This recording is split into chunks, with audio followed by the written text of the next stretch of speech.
Hello guys, I will be presenting about education on Kelang Island. Education is a basic right of every citizen as mandated in the 1945 Constitution Article 31. The state is responsible for providing an equitable and quality education system throughout its territory. Without exception, however, the reality on the ground often shows a striking imbalance between the center and the regions, especially in remote and underdeveloped areas such as Kelang Island, West Seram District, Maluku Province. Kelang Island, which is included in the administrative area of West Seram Regency, is one of the small islands that is still struggling to fulfill the basic right to education. Limited access, minimal educational infrastructure, limited teaching staff, and low attention from the local government are the main obstacles in the development of education in this region. Despite the rich potential of natural research and local culture, the quality of human research still lags far behind the national average.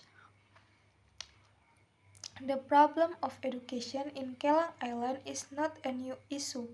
The community has long experienced an acute education gap.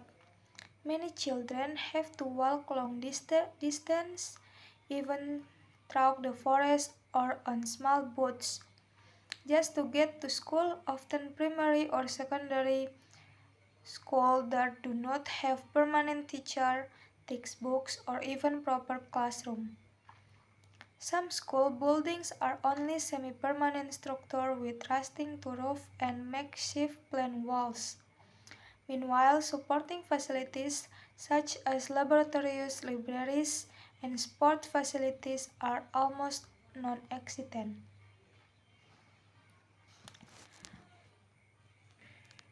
Why is really happening with education on Kelang Island? Kelang Island is part of a cluster of small islands in West Seram, Maluku. Located quite far from the district government center, on this island, the education system faces many serious challenges. Some schools have only one or two teachers learning. Facilities are very limited and access to school is very difficult. School-aged children often have to travel long distance on foot or by small boat to get to the nearest school. Meanwhile, many school buildings are in disparate. There is a shortage of books,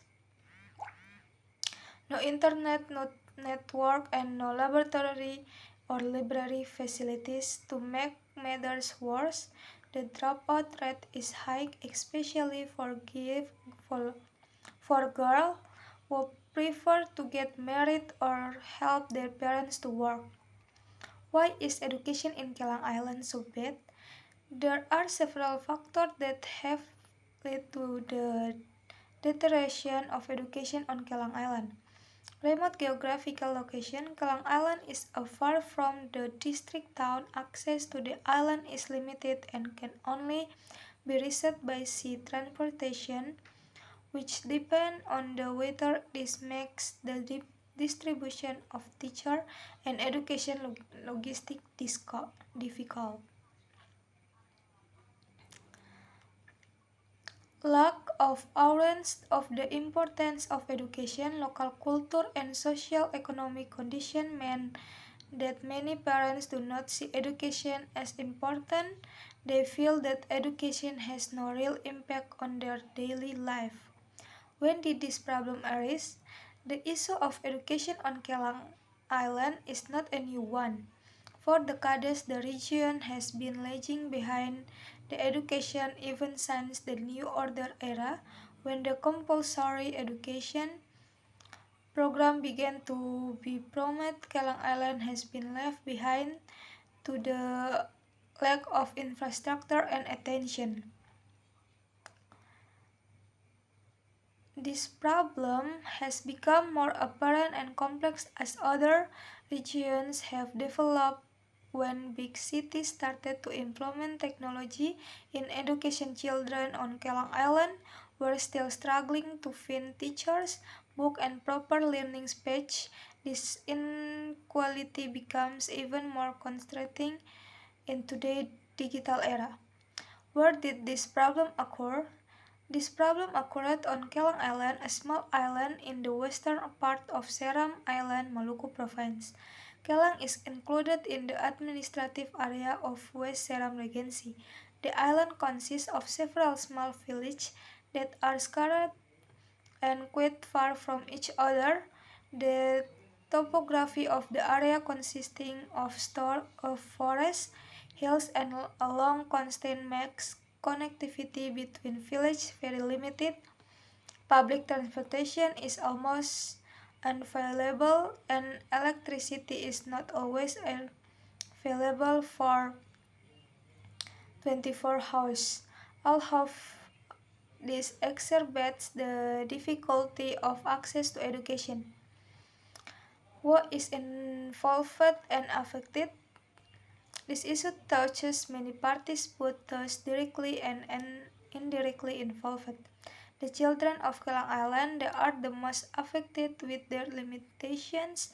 They lose the opportunity to learn optimally and develop their potential. Parents and local communities, economic limitation make them focus more on fulfilling their daily needs than on their children's education. On the other hand, many of them hope that their children can succeed if they are given access to good education. How to this problem?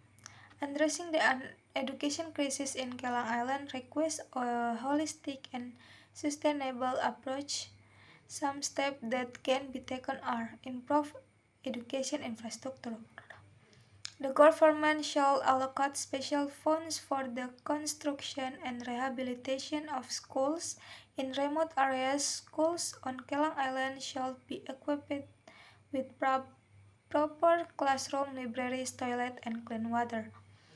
Fair and professional teacher distribution. Teachers should receive specialized training for teaching in remote areas as well as sufficient incentive for them to stay in the area. Programs such as Guru could be expanded to cover the Kelang area. Collaboration with non-governmental organizations. The government needs to open space for collaboration with universities and business to provide training, logistical assistance, and technical support to schools on Kelang Island. Thank you.